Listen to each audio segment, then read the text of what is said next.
Hello everybody, Plato here, and I hope you're all excited and ready for that WORLDSLAYER launch happening on June 30th. However, before we get to that point, let's take a look at the new PAX Trees they mentioned in that launch trailer.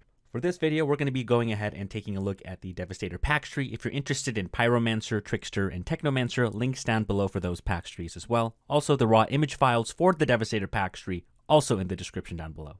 I did also want to mention that we only have a maximum of 5 PAX points to spend on these new trees, so do keep that in mind. Now, with that out of the way, let's go ahead and take a look at the top PAX tree, the Richter tree, which is going to be focused towards firepower builds. Starting off with our first node, we have Hunting Season. This is a must-take node as we are getting 15% weapon damage bonus and also a 50% magazine size increase. This node will allow you to drop the ammo stockpile node from the Vanquisher tree, so if you want to go ahead and do that and choose another node, feel free. Our second node is going to be Harvester. Increase your weapon leech by 10%. Additionally, increase weapon leech by 2% for every enemy in close range up to 10%, so we can get a maximum of 20% weapon leech with this node. For our next node, we have Hardened. Increase your damage mitigation by 5%. Additionally, increase damage mitigation by 2% for every enemy in close range, up to 10%, so we can get a maximum of 15% damage mitigation here. So compared to the node that we just looked at, Harvester, this will provide more value if you're using a slow rate of fire weapon, or if ammo isn't managed well and you find yourself reloading in bad positions. Moving to our next node, Finishing Touch. This one is so damn good. Increase your weapon damage by the percentage of ammo missing from your magazine, and wait, killing shots also replenish 30% of your magazine. While we don't have a rounds ability, this is the next best thing. We finally have a way of regenerating ammo on killing shots, which is going to be insane. I did want to note that the killing shots replenishing 30% of your magazine is going to be a big buff to shotgun firepower Devastator builds. Heading to our fifth node, Armored Division. This one is an amazing choice as well. Increase your armor piercing by 10%. Additionally, reduce your kinetic skills cooldown by 50% of your armor piercing value, and kinetic skills are going to be Gravity Leap, Boulder Dash, and Endless Mass. So for example, if you go ahead and take all 3 armor piercing nodes in the base class tree, you're going to go ahead and get 30% armor piercing. If you also equip an armor piercing weapon, which you should, that'll bump you up to 60%. And if you add the additional 10% from this node, you're going to be at 70% armor pierce, which means a minimum of 35% cooldown reduction to kinetic skills.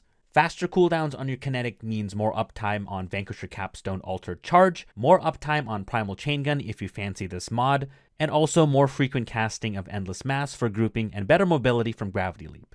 There's a lot to like here, and it synergizes with any Vanquisher build really well. Faster cooldowns are going to be great. 10% armor pierce is also great. 2 excellent bonuses in one node.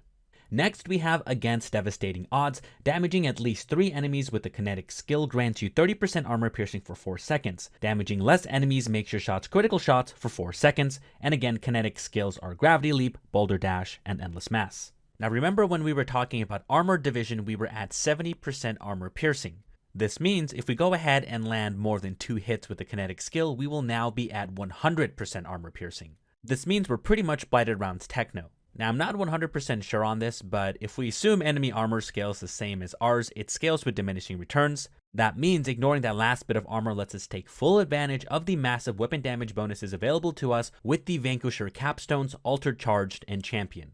This allows us to use that crazy high weapon damage bonus without penalty. Now 4 seconds may not sound like a lot of time, but remember, we picked up a minimum of 35% cooldown reduction to our kinetic skills with Armored Division. This means that with the Deathproof set, Boulder Dash basically has no cooldown. Gravity Leap is now going to be about 7 seconds, possibly 4 seconds depending on your gear. And a quick note about Boulder Dash, if played well, allows you to hit even one single enemy up to 3 times in a single usage, if you time the activation part of the skill right. If we're going to go ahead and talk about Gravity Leap and Endless Mass, it's not that great for single target enemies, but we still get something out of it. Now if we take a look at the second portion, if we fail to land 3 or more hits with the kinetic skill, we're still rewarded with basically Embalmer's Rage. No cooldown is mentioned here, but we're going to go ahead and assume it's possible to have both bonuses active if you're using the Deathproof set. Excellent node, great job PCF. For node number 7, we have Strange Surgeon. Your shots inflict bleed, and killing an enemy afflicted with bleed in close range reduces ongoing cooldown of protection skills by 1 second, and protection skills are Golem and Reflect Bullets. Now the first half is amazingly good for any FP dev build. Reliable bleed application is a problem for some builds to the point they miss out on damage multipliers from Tainted Blood and Bloody Boost. For the second part, this is currently most useful for Vanquisher builds that prioritize Golem over Reflect Bullets. Big increase to survivability and Golem uptime for those builds.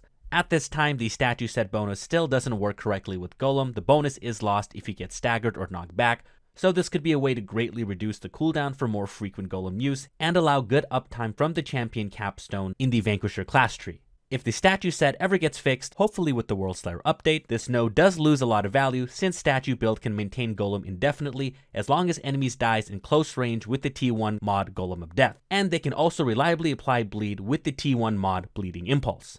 This can, however, still provide a good amount of value if you ever do lose Golem though. Honorable mention goes out to the builds that use Reflect Bullets for the actual reflecting bullets part. That type of build will see a decent boost from this node as well. Great idea for a node, but it's still kind of a niche pick. Heading to our next node, we have Overwhelming Force. While a protection skill is active, you release seismic impulses every 2 seconds that deal damage equal to 20% of your armor, and protection skills are going to be Golem and Reflect Bullets. This is going to go ahead and deal some free damage for having a protection skill active, obviously meant for the Warden builds.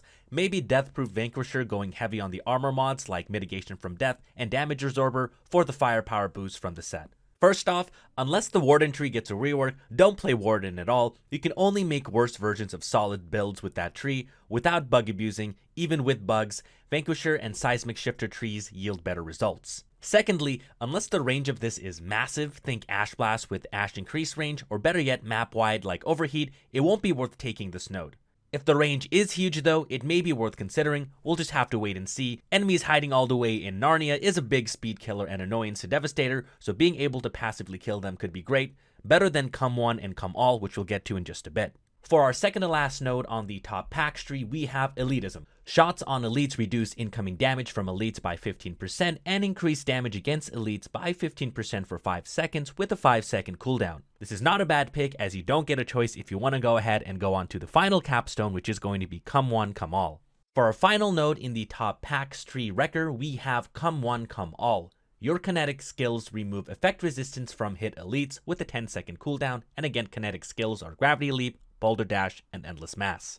I do have to give PCF a lot of credit for all the nodes so far in the top tree, but this one just sucks. Trying to figure out a pro for Come One and Come All, perhaps you could use it to assess your technos who are using the Borealis bonus for enemies such as Broodmothers and Alpha Preferos, as their absorbing skin can be quite a pain in the ass, and status effects like Freeze won't apply until you break it off. Can't currently recommend this capstone. Hopefully PCF either scraps this or gives something better, or adds a secondary portion that just doesn't suck.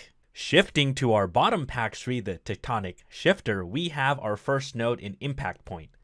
Your seismic and kinetic skill damage is increased by an additional 50% of your anomaly power. Bonus damage is split amongst all damage enemies, and kinetic and seismic skills are going to be Earthquake, Impale, Tremor, Gravity Leap, Boulder Dash, and Endless Mass. Now this is going to provide a little extra chip damage added to our damaging skills. Not horrible, but on paper doesn't appear to be overly amazing. Will be best against solo elites or small cluster of enemies. Decent first point.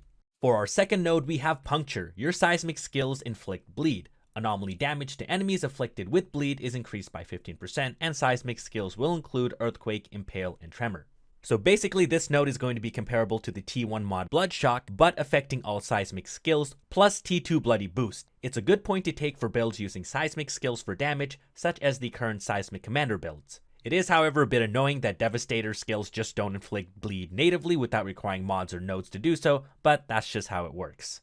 This frees up at least one mod slot to use in these builds. We'll just have to see how much of an impact that has once we get to play around and test with it. The damage multiplier to bleeding targets is a welcome addition. Will affect all anomaly damage, for example skills, weapon mods, etc. Moving forward, we have Obliteration. Increase your anomaly power and resistance piercing by 5%. Each damage enemy increases the bonus by 5% up to additional 15% for 2 seconds. So we can have a total of 20% anomaly power and resistance piercing with this node. This is going to be the better option if you're not running seismic skills. For full kinetic builds or double kinetic builds that take advantage of the protection capstone paladin, this is a no-brainer. We'll have to see how exactly this works. No mention of requirement, just damage. So weapon damage, bleed ticks, bonus does only last 2 seconds but seems very easy to stack and stay stacked once you're in the fray. It is also going to be a viable option for seismic builds as well. Next we have Earthen Shell. damage dealt with skills is converted to shield.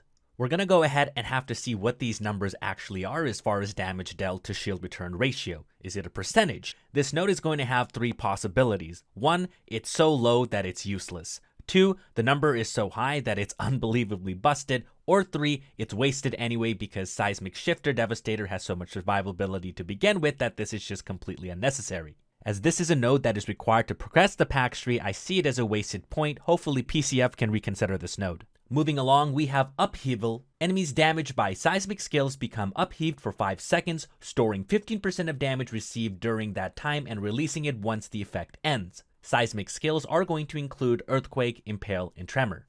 Upheaved is going to be a new mechanic to WORLDSLAYER, so we'll be speculating and mostly asking questions here. Is it something similar to Time Rift Float? Is it just a non-CC debuff? Will this stack with multiple instances of seismic skill damage, for example multiple hits from Earthquake, Impale, and Tremor? Will damage from your teammates build onto this release? What does release actually mean? Will it be an AoE? If so, what's the radius? Or just on the target? If it's just on the target, do you gain no value if they die before the 5 seconds? We don't know any of these things yet, but it'll be very interesting to play and test it out. For node number 6, we have Multistrike. 30% of damage dealt by seismic skill is stored and added to your next seismic skill. The effect resets every time you release your stored damage, and again seismic skills are going to be Earthquake, Impale, and Tremor. Now will this stored damage be split amongst all enemies hit, or all of them take the additional damage? Will a third use of the skill benefit from the base damage dealt by the second skill, or is it going to be an odd build even nuke cycle? It seems like it's going to be the latter, but we'll have to wait and see. This is going to be tailored towards the current Earthquake and Impale heavy builds for possibly stacking up a big bonus, then unleashing a big nuke. For node number 7, we have Terms of Engagement, which is going to read really similar to the node that we just looked at in Multistrike. 50% of damage dealt by kinetic skill is stored and added to your next kinetic skill. The effect resets every time you release your stored damage, and again kinetic skills are going to be Gravity Leap, Boulder Dash, and Endless Mass.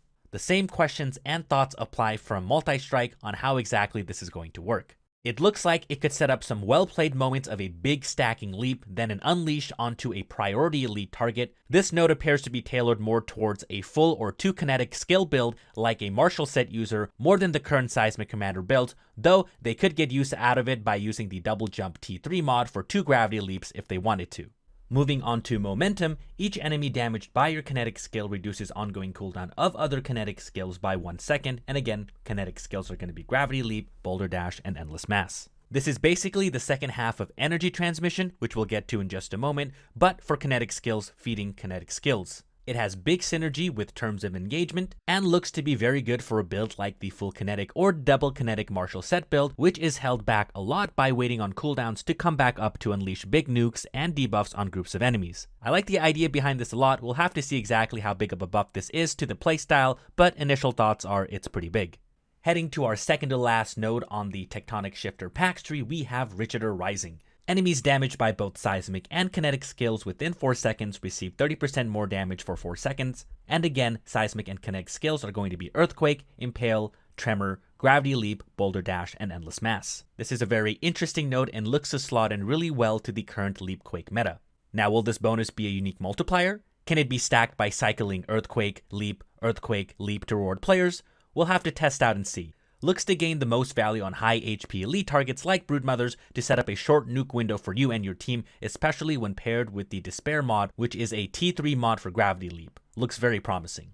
And finally, we have Energy Transmission. Each enemy damaged by your kinetic skill increases the damage of your next seismic skill by 10%. For the second part, each enemy damaged by your seismic skill will reduce ongoing cooldown of your kinetic skills by 1 second. And as always, your seismic and kinetic skills are going to include Earthquake, Impale, Tremor, Gravity Leap, Boulder Dash, and Endless Mass. So first, we're going to assume this has no cap because no cap is mentioned. So big boost possible for landing big hits with your kinetic skills. For part 2, this portion is going to feed into more frequent use of kinetic skills for grouping, debuffing, mobility, to feed back into the first bonus to unleash big damage with your seismic skills, which feed back into the second half, a very well made cycle in this node. This node synergizes very well with the current Seismic Commander Leap-Quake playstyle. This is going to go ahead and bring an end to our new PAX trees with the WORLDSLAYER update for the Devastator class launching this June 30th. Anything that we currently see here can still be subject to change as this is not the final version of the game, so do keep that in mind. If you want to go ahead and check out the new PAX trees for Trickster, Pyromancer, and Technomancer, you should be seeing them popping on the screen now, as well as the links in the description down below. As always, until the next one, peace.